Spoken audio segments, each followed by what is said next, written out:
There comes a moment in a person's life when noise replaces progress, when effort masks avoidance, when years pass quietly. If you have felt busy yet unchanged, admired yet unfulfilled, this may concern you, because what you refuse to withdraw from may be stealing your future. Most people never realize the trap they are standing in, because it looks like participation. You show up, you speak, you respond, you remain visible. And visibility feels like movement, but movement is not transformation. There is a quiet addiction in your life. It does not look destructive. It looks responsible. It looks social. It looks normal. And because it looks normal, you never question it. You are available to everyone, available to opinions, available to distractions, available to requests that have nothing to do with your destiny. And while you are available to the world, you are unavailable to yourself. That is the conflict. You believe progress requires presence, but the highest form of growth often requires absence. Pause there, because this is where the mind resists. You fear disappearing because you equate disappearance with loss. Loss of relevance, loss of approval, loss of connection, and beneath that, something more primitive, fear of being forgotten. There is a reason this fear feels powerful, and that reason is dangerous. From childhood, you were conditioned to equate attention with worth, approval with safety, applause with identity. So you learn to stay seen, to stay accessible, to stay involved. But greatness has never been born in constant exposure. Andrew Carnegie did not build empires through constant social validation. Henry Ford did not redesign industry by remaining emotionally available to every critic. Abraham Lincoln did not preserve a nation by seeking daily reassurance. They withdrew, internally and often externally, to think without interruption. And thinking without interruption is rare. The principle is simple, but it is not comfortable. Definiteness of purpose requires isolation from competing influences. You cannot build a new identity while feeding the old one daily. Yet you try. You announce plans before they mature. You seek encouragement before you have earned it. You reveal goals that require incubation, and something subtle happens. Energy disperses. When you speak a goal prematurely, the mind receives artificial satisfaction. The applause replaces accomplishment. The intention replaces execution. The brain believes progress has occurred when nothing has been built. This is not weakness, it is psychology. There is a hidden enemy behind your stagnation, and it rarely looks like laziness. It looks like social engagement. It looks like networking. It looks like staying connected. But drifting does not always feel like drifting. Napoleon Hill described two states of mind, drifting and non-drifting. The drifter responds. The non-drifter decides. The drifter absorbs opinions. The non-drifter filters them. Now ask yourself, which state requires constant presence? Drifting thrives in noise. Non-drifting demands silence. When you remain constantly visible, you unconsciously surrender control of your internal direction. Every comment nudges you. Every comparison adjusts your aim. Every subtle criticism reshapes your confidence. And you call this adaptation. But it is delusion. You cannot cultivate faith in your own vision while absorbing doubt from 10 directions. Faith is not loud. Faith is not public. Faith is built in private repetition. Auto-suggestion, the deliberate planting of belief into the subconscious, requires emotional intensity and consistency. That consistency collapses when your attention is fragmented across dozens of external inputs. Understand this carefully. Your environment is programming you daily. If you never withdraw long enough to reprogram yourself, you remain a product of exposure, not intention. And this is why effort alone has not changed your life. You work. You try, you improve slightly, but your identity remains socially anchored. You are still responding more than you are deciding. And here is the discomfort. Part of you enjoys being accessible, because accessibility protects you from full responsibility. If you are always available, always explaining, always interacting, you can tell yourself you are engaged in the process. But engagement is not mastery. There is a reason monks withdraw, a reason inventors isolate, a reason serious builders disappear for seasons. Creation demands compression. Energy must gather before it can strike. When you remain constantly visible, you release that pressure prematurely. You leak potential in conversation. You trade depth for acknowledgement. And the world rewards you just enough to keep you average. This is the quiet betrayal. You are not failing dramatically. You are succeeding modestly, just enough to remain comfortable, just enough to avoid urgency. And comfort is the most dangerous state for someone who senses they were meant for more. You feel it, do you not? That subtle irritation when you see others accelerate. That quiet voice that says you are underperforming your own capacity. That awareness that something deeper in you has not been activated. But activation requires a break from the current pattern. You cannot become formidable while remaining familiar. Disappearance is not about hiding from the world. It is about removing the world's grip on your self-image. Because as long as your identity is maintained publicly, it resists radical reconstruction privately. You say you want transformation, but are you willing to become temporarily misunderstood? Are you willing to endure silence without reassurance? Are you willing to work without witnesses? Most are not. They prefer visible effort over invisible growth, and that preference determines everything. There is a law at work here, one that operates whether you acknowledge it or not. Attention scattered produces results scattered. Attention concentrated produces results compounded. 6 months of concentrated internal reconstruction can outweigh 6 years of diluted participation. But concentration feels lonely, and loneliness threatens the ego, so you stay seen, and nothing extraordinary happens, yet, because something in you is beginning to question this pattern. You feel the cost of constant exposure. You sense the exhaustion of maintaining presence without momentum, and you are beginning to realize, remaining visible may be the very reason you have not become undeniable, but understanding this is only the first fracture in the old identity. The real conflict begins when you see what has actually been controlling your need to stay present. The need to remain visible is not ambition, it is fear. And fear is patient. It does not rush you into dramatic failure. It guides you gently into safe patterns. It convinces you that participation is progress. But beneath your constant presence, beneath your updates, your explanations, your responsiveness, there is a deeper force operating. Fear of criticism, fear of poverty, fear of losing significance. You have been taught to fear disappearing more than you fear stagnating. That is not accidental. Society rewards visibility. It measures worth through exposure. It equates relevance with noise. And when you step away, even briefly, the mind whispers, "What if they forget you?" That whisper is the enemy, because it reveals something uncomfortable. Your identity is still externally anchored. You are measuring your value by reaction. The drifter does this unconsciously. He adjusts to applause. He retreats at criticism. He calibrates his ambition to maintain acceptance, and he calls this balance. But balance without direction becomes drift. Napoleon Hill described drifting as a passive surrender to environment. The drifter does not choose his influences. He absorbs them. He does not consciously design his future. He reacts to his present. When you remain constantly engaged with the world's opinions, you surrender authorship of your mind. And without authorship, there is no definiteness of purpose. Understand this clearly. Definiteness of purpose requires emotional independence. You cannot pursue a singular aim while seeking universal approval. That is why effort alone has failed you. You have been working, but you have not been mentally sovereign. You rise early, you perform your duties, you improve your skills, yet internally you are still waiting for permission to expand, waiting for reassurance, waiting for someone to validate the scale of your ambition, and that waiting disguises itself as preparation. There is a reason this feels responsible, and that reason is dangerous. Fear does not always appear as panic. It appears as caution. It appears as staying connected. It appears as keeping relationships warm. It appears as not burning bridges. But often what you call connection is dependency. You fear that if you withdraw, you will lose opportunity. But what if the opposite is true? What if constant accessibility lowers your perceived value? What if your availability signals uncertainty? When something is always accessible, it rarely commands respect. Henry Ford withdrew from distraction when he focused on redesigning production. He did not consult every skeptic. He did not explain himself to every critic. He locked into singularity of purpose, because faith requires insulation. Faith is fragile in the presence of doubt, and doubt spreads through conversation. When you share your unfinished vision, you expose it to incomplete minds. Most people evaluate possibility based on their own limitations. Their skepticism is not malicious. It is protective. They project their ceiling onto your horizon, and if your belief is not fortified, you absorb it.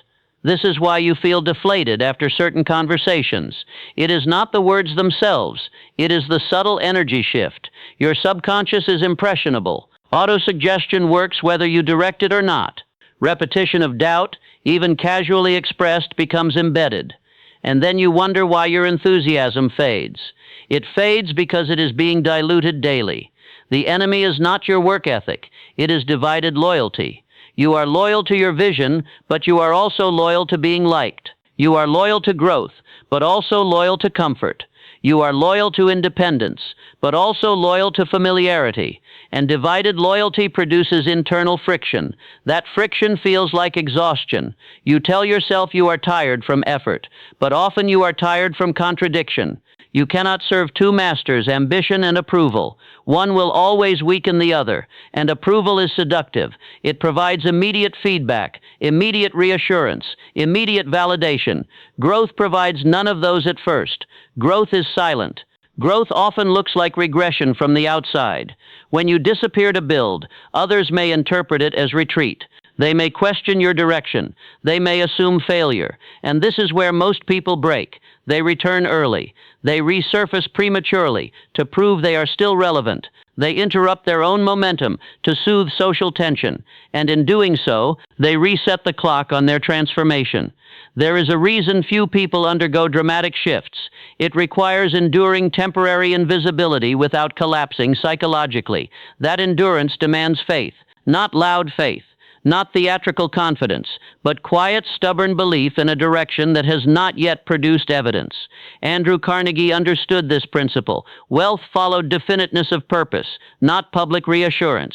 The mastermind principle, surrounding oneself with aligned minds, was intentional, not accidental. Notice this carefully. He did not expose his ambition to everyone. He selected his influences. Selection is power, but you have not been selecting. You have been absorbing. Every opinion allowed equal weight. Every distraction granted entry, every request considered urgent, and you call this responsibility, but it is diffusion. The mind cannot compound power while constantly recalibrating. You sense this.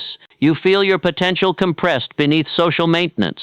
You feel capable of more, but unsure how to detach without guilt. That guilt is engineered. You have been conditioned to equate self-prioritization with selfishness, but there is a difference between selfishness and singular focus. Singular focus builds capacity. Capacity builds contribution. Those who fear your temporary absence often benefit from your permanent mediocrity. That statement is uncomfortable. Sit with it. Because not everyone around you wants you diminished consciously, but they are comfortable with the version of you they understand. Transformation threatens familiarity, and familiarity is the currency of most relationships. If you change rapidly, dynamics shift, and dynamics resist change. So you unconsciously maintain consistency to protect stability. You remain visible to remain predictable. Predictability feels safe, but safety has never created shock. Shock is born from contrast. Contrast requires distance, and distance feels dangerous until you realize what staying close has cost you.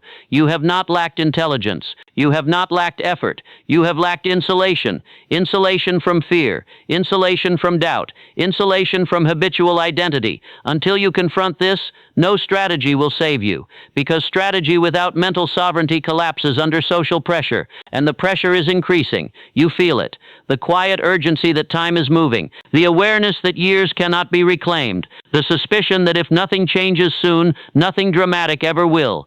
But urgency alone does not create action. It creates anxiety. And anxiety without clarity produces more visibility, not more progress. So the real question becomes, are you willing to withdraw long enough to confront the part of you that fears irrelevance more than mediocrity? Because that is the hidden controller. And until it is dethroned, you will continue performing progress instead of becoming powerful. There comes a moment when the mind can no longer pretend. A moment when distraction stops numbing you. When approval stops satisfying you.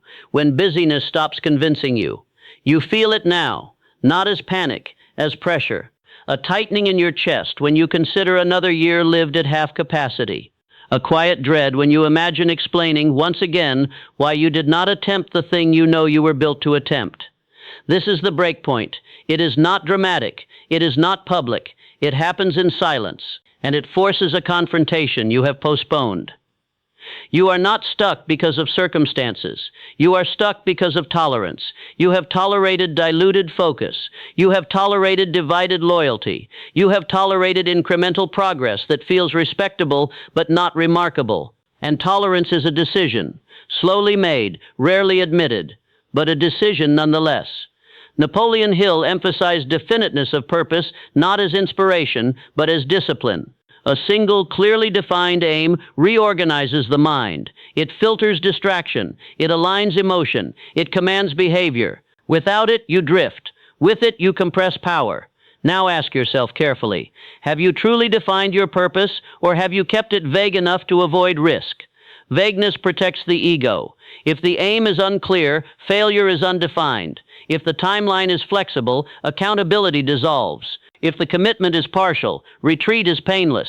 This is the mind protecting you from embarrassment, from criticism, from visible failure. But in protecting you, it has weakened you, because power only responds to clarity. Henry Ford did not say, "I will attempt to improve transportation." He fixed his aim on a specific outcome. That specificity reorganized resources around him. Thomas Edison did not experiment casually. He directed relentless attention toward a defined objective. Clarity commands forces you cannot see, but clarity also exposes you. When you define an aim precisely, you eliminate excuses. You can no longer hide in abstraction, and this is where resistance collapses, because deep inside, you already know what you want. You have known for years. You have edited it, minimized it, rationalized it, delayed it, but you have not erased it. That persistent idea is not random. It is a signal, a demand for alignment, and alignment requires sacrifice. You cannot carry your current habits into a radically different future. You cannot remain socially distributed and mentally concentrated at the same time. The mind does not compound in fragments. So here is the uncomfortable truth. Your transformation does not begin with new strategies. It begins with withdrawal. Withdrawal from unnecessary explanation. Withdrawal from reactive communication. Withdrawal from environments that reinforce your current ceiling. This is not abandonment. It is recalibration. But your ego resists, because withdrawal threatens identity. If you are not constantly responding, who are you? If you are not maintaining visibility, what defines you? If you stop updating others on your progress, does it still feel real? This is the fracture point, when you realize you have been performing growth instead of embodying it. Performance seeks reaction. Embodiment seeks mastery. You cannot shock anyone if you are predictable, and you cannot become unpredictable while living in full view of familiar expectations. The subconscious mind obeys repetition. Right now, it is repeating your current identity, your routines, your conversations, your responses. Autosuggestion is happening daily, whether you control it or not. Every time you explain why you have not started, you reinforce delay. Every time you joke about your ambition instead of committing to it, you reinforce doubt. Every time you check for approval before acting, you reinforce dependency. The mind records, and what it records, it repeats. So if you continue visible hesitation for 6 more months, what do you expect will change? Nothing dramatic, because identity has inertia. It resists sudden shifts, unless you interrupt the pattern, abruptly, deliberately. That interruption feels like disappearance, not permanent absence, strategic removal. You remove yourself from the current loop long enough to install a new one. You remove your mind from constant exposure long enough to plant deliberate belief. Faith is not mystical. It is cultivated conviction. Conviction forms through focused repetition, and focused repetition requires protection. This is why most people never break through. They attempt growth in the same environment that shaped their limitations. They attempt confidence while consuming doubt. They attempt discipline while maintaining distraction. They attempt expansion while remaining socially entangled. And when progress stalls, they blame circumstances.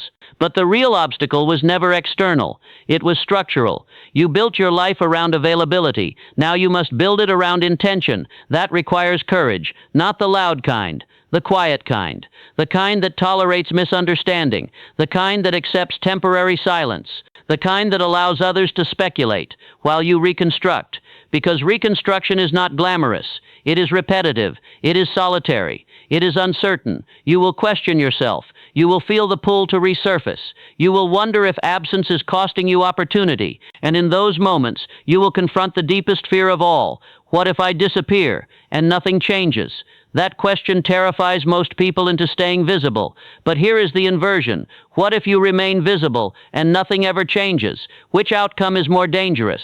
Remaining predictable guarantees a predictable future. Withdrawing strategically creates possibility. Possibility feels unstable, but stagnation is permanent. You are standing at the edge of a decision, not a public declaration, a private commitment, to stop negotiating with your potential, to stop performing growth, to stop tolerating diluted ambition. This is the breakpoint, where excuses dissolve, where blame loses power, where the mirror becomes honest. And honesty demands one thing: you must choose who you are becoming before anyone else sees it. Because if you wait for visibility to validate you, you will never generate the shock you desire. The question is no longer whether you are capable. The question is whether you are willing to endure the isolation required to become undeniable. When something is removed, something must replace it. If you withdraw from noise but do not install discipline, you will drift internally. If you disappear externally but remain scattered mentally, nothing changes. Absence alone does not create power. Structure does. This is where most attempts fail. They step back, they reduce exposure, they promise focus, but they never redefine their internal governance. And without governance, the mind reverts to habit. You must understand something essential. The mind does not tolerate a vacuum. If you remove distraction, it will search for stimulation. If you remove approval, it will crave reassurance. If you remove visibility, it will seek substitutes. Unless you deliberately replace these with a higher organizing principle. That principle is faith, disciplined, cultivated faith. Not belief based on evidence. Belief built before evidence. Faith is constructed through repetition of intention. You speak your aim daily. You visualize the result daily. You align action with identity daily. This is autosuggestion applied with command, not hope. The subconscious mind accepts dominant thoughts as instruction. If fear dominates, it instructs hesitation. If doubt dominates, it instructs delay. If clarity dominates, it instructs coordination. Most people never dominate their own thinking long enough to alter their subconscious direction. You will, but only if you replace exposure with concentration. Concentration is not merely working longer hours. It is narrowing your psychic energy toward a singular objective. Andrew Carnegie selected definite aims and aligned associates accordingly.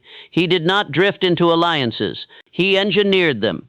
That is the mastermind principle. Not socializing, but selective collaboration aligned with purpose. When you disappear strategically, you are not isolating forever. You are curating influence. You are deciding whose voice enters your internal chamber, because every voice becomes a suggestion, and suggestions become beliefs, and beliefs become outcomes. The replacement, then, is intentional input. You design your mental diet. You choose what reinforces expansion and reject what reinforces limitation. You construct a daily rhythm built around your purpose. Wake with intention. Work with singularity. Reflect with honesty. Rest with conviction. This rhythm rewires identity. Identity is not a declaration. It is accumulated behavior repeated under pressure. When you repeatedly act in alignment with a defined aim, even without recognition, your subconscious begins to accept a new self-image, and self-image determines performance. If you still see yourself as accessible, responsive, uncertain, your actions will mirror that image. But if you cultivate the image of a disciplined builder, someone who moves in silence, who protects energy, who acts without seeking applause, your behavior reorganizes accordingly. This is transformation at its root, not cosmetic adjustment, internal replacement. Fear once occupied the throne, now faith must. But faith is not naive optimism. It is decision reinforced daily. You decide your aim. You decide your boundaries. You decide your associations. You decide your schedule. And you do not renegotiate with distraction. Self-discipline is the bridge between decision and identity. Without it, intention decays. With it, identity crystallizes. This is why disappearance without discipline becomes retreat. But disappearance with discipline becomes recalibration. You are not hiding. You are compressing. And compression builds force. Consider this carefully. 6 months of directed effort can multiply skill beyond recognition. 6 months of uninterrupted focus can reshape physique, income, intellect, confidence, but only if interruption is truly removed. That includes subtle interruption, checking reactions, seeking updates, re-entering noise prematurely. Each return weakens momentum. Momentum is fragile at first, like fire catching in dry wood. Disturb it too soon, and it fades. Protect it long enough, and it becomes self-sustaining. The world respects outcomes. But outcomes are born in obscurity. Thomas Edison endured thousands of iterations without spectacle. The process was not glamorous. It was deliberate repetition guided by unwavering belief in a defined result. That belief replaced doubt. You must perform the same exchange internally. Where fear once whispered, "What if they forget you?" Faith must answer, "What if I remember who I am becoming?" Where fear once insisted, "Stay visible to remain relevant." Faith must respond, "Become undeniable," and relevance will follow. This is mental sovereignty. You no longer react to external rhythms. You impose your own. And something remarkable happens when faith replaces fear. Energy stabilizes. You are no longer scattered between ambition and approval. You are no longer negotiating between comfort and growth. The divided loyalty dissolves. You act from alignment. Alignment generates confidence, not loud confidence, quiet certainty. Certainty does not need validation. Certainty works. And when you work from certainty, productivity deepens, skill sharpens, thought clarifies, decision accelerates, because you are no longer hesitating. Hesitation is born from internal conflict. Conflict has now been resolved. You have chosen. Chosen focus over familiarity. Chosen purpose over presence. Chosen mastery over maintenance. But the final transformation is not external. It is internal detachment from outcome. When you truly replace fear with faith, you stop obsessing over who will be shocked. You stop imagining their reaction. You stop rehearsing future recognition, because your attention is fully invested in construction. This is the paradox. When you no longer crave the shock, you create it. When you no longer seek applause, you command respect. When you no longer perform growth, you embody power. And embodiment changes posture. It changes speech. It changes pace. Others sense it before they understand it. But this shift does not arrive dramatically. It arrives quietly, gradually, until one day the contrast is undeniable and the world realizes you have changed. But by then, you are no longer concerned with their realization because something deeper has occurred. You have become internally governed, and internal governance cannot be easily shaken. The question that remains is not whether transformation is possible. It is whether you will sustain this discipline long enough to solidify it into identity. Because temporary intensity creates temporary results. Permanent shift requires consistency beyond emotion. Are you prepared to persist when enthusiasm fades? Are you prepared to continue when no one is watching? Are you prepared to maintain faith when evidence is still forming? This is where the final stage emerges. Not noise, not spectacle, but something far more powerful. There is a stage beyond effort, beyond urgency, beyond proving, beyond reaction. It is quiet. And most people never reach it because they mistake noise for strength. You did not disappear to escape. You withdrew to construct. And now something has shifted, not dramatically, not theatrically, internally. You wake with direction instead of doubt. You move with intention instead of impulse. You no longer explain yourself, because explanation is a request for approval, and you no longer require it. This is quiet power. It does not announce itself. It does not demand recognition. It simply operates. The mind that once scattered energy now concentrates it. The thoughts that once negotiated now command. The fear that once questioned now watches from the margins. It has not vanished. It has been dethroned. That is the difference. Fear may still whisper, but it no longer decides. Faith now governs, and faith, when sustained through discipline, becomes identity. Identity is the final battlefield. You can change habits temporarily. You can intensify effort briefly. You can isolate for a season. But until you see yourself differently, the old structure waits patiently. You have done more than alter routine. You have altered self-perception. You no longer see yourself as someone trying to improve. You see yourself as someone who builds deliberately. That shift is irreversible, because once you witness your own capacity for concentrated transformation, you cannot unsee it. 6 months ago you were accessible. Now you are selective.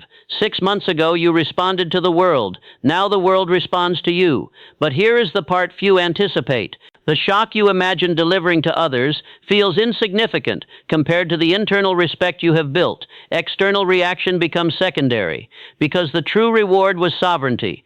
Sovereignty over attention, sovereignty over schedule, sovereignty over belief. This is what Andrew Carnegie understood when he spoke of organized power. Power is not random accumulation. It is directed force aligned with definite purpose, and you have aligned. You are no longer drifting between possibilities. You have chosen. Choice simplifies life. When purpose is clear, decisions become easier. Distractions lose their glamour. Conversations lose their pull. You are not colder. You are clearer. Clarity reduces friction. Friction once exhausted you because you were divided. Now your actions reinforce your aim. Your environment reflects your standards. Your associations align with your direction. The mastermind principle now operates intentionally. You seek minds that expand you, not soothe you. You surround yourself with strength, not familiarity. And something subtle happens when you do this. Opportunities begin to reorganize around you, not because the universe favors you, but because your perception has sharpened. You recognize openings you once ignored. You act decisively where you once hesitated. You command resources because your certainty signals stability. People trust direction. They hesitate around confusion. You are no longer confused. That is power, not dominance, not arrogance, stability. The world is chaotic. Most people are uncertain. When you embody certainty rooted in disciplined thought, you become an anchor, and anchors attract ships. But remember this carefully. You did not become powerful by chasing attention. You became powerful by mastering yourself in its absence. This is the irony. The more you sought validation, the less impressive your growth. The moment you detached from being seen, you began becoming formidable, because growth requires privacy. Seeds do not sprout in open air. They root in darkness. Your disappearance was darkness, and in that darkness you cultivated depth. Now, when you reappear, not loudly, not theatrically, the contrast speaks. Your posture is different. Your words carry weight. Your silence carries more. Silence once felt like vulnerability. Now it feels like control. You no longer rush to fill space. You no longer defend your ambition. You no longer announce your next move. Because you understand something most never grasp. Power revealed prematurely is power diluted, and you have learned to preserve it. This preservation does not isolate you permanently. It strengthens your engagement. When you do speak, it is intentional. When you do act publicly, it is decisive. When you do commit, it is final. There is no scattered energy left, only directed force, and directed force compounds. The fear of being forgotten has dissolved, because you no longer measure yourself by memory in others' minds. You measure yourself by alignment with your own purpose. That alignment produces self-respect. Self-respect produces calm. Calm produces authority. Authority produces influence. Not forced, earned. You once feared disappearing. Now you understand disappearance was initiation. It stripped dependency. It exposed weakness. It demanded discipline. And it replaced drifting with direction. The world may call it transformation. You know it was decision sustained under pressure. And that knowledge changes how you move forward. Because once you have experienced concentrated growth, you never return to diluted living willingly. You may re-enter the world, but you will never again surrender authorship of your mind. You will never again confuse visibility with progress. You will never again trade depth for applause. That chapter is closed. And here is the final realization. The true shock was never meant for them. It was meant for you. To prove that you could become the architect of your own expansion. To prove that fear was influence, not destiny. To prove that 6 months of unwavering discipline could do what years of scattered effort could not. Now you understand a law that governs quietly but relentlessly. What you concentrate on, in isolation and faith, multiplies, and what you scatter in exposure diminishes. You have chosen multiplication, and because of that, you no longer need to disappear to become powerful. You simply choose when to be seen.